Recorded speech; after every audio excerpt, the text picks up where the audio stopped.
Jean-Paul Delevoye, bonjour. Bonjour monsieur Léon. Vous êtes président du Conseil économique, social et environnemental et vous sortez le livre Reprenons-nous. Donc pouvez-vous nous dire en fait dans ce livre comment, ce que vous indiquez par rapport à la crise et est-ce que ce que les hommes politiques donnent comme réponse par rapport à la crise semble adapté? Alors, c'était évidemment lorsque j'étais médiateur de la République, j'avais commis un rapport sur la France usée psychiquement et aussi sur la notion du burn-out, y indiquant qu'aujourd'hui l'offre politique ne correspondait peut-être pas à la résonance citoyenne au moment où pourtant les enjeux n'ont jamais été aussi politiques et les réponses aussi nécessairement politiques.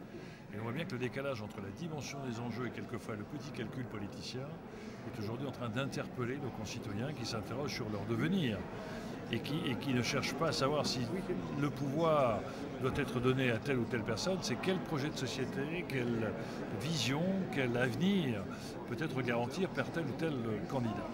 Et c'est la raison pour laquelle j'essayais de démontrer que dans ce caractère très anxiogène de la société française, il y avait peut-être une part de responsabilité à partager entre les citoyens, nous-mêmes, les politiques, le système, et qu'il nous faudrait peut-être réfléchir à l'adaptation de ce système aux nouvelles exigences de la société où l'individu devient plus libre, mais aussi plus fragile. Donc, alors, par rapport à la crise qui est une crise mondiale, est-ce que vous pensez que le citoyen uniquement d'un pays peut pouvoir faire quelque chose aujourd'hui? Oui, je crois que les citoyens doivent être parfaitement conscients des enjeux.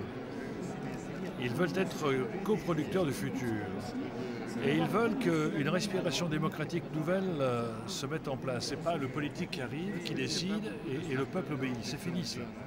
Il faut que le peuple appréhende les enjeux, que le politique donne le temps nécessaire à l'opinion de s'approprier les enjeux. C'est ce que j'appelle la maturation civique. Puis ensuite, il faut organiser un débat. Et que le débat, lui aussi, prenne le temps nécessaire. Dans certains pays du Nord, ça prend 2 ans, 3 ans, 4 ans, avant que l'on puisse parvenir à une solution qui, par la cohérence et la force des différents acteurs qui l'ont construite, s'impose. Et cette décision est donc plus durable, plus solide.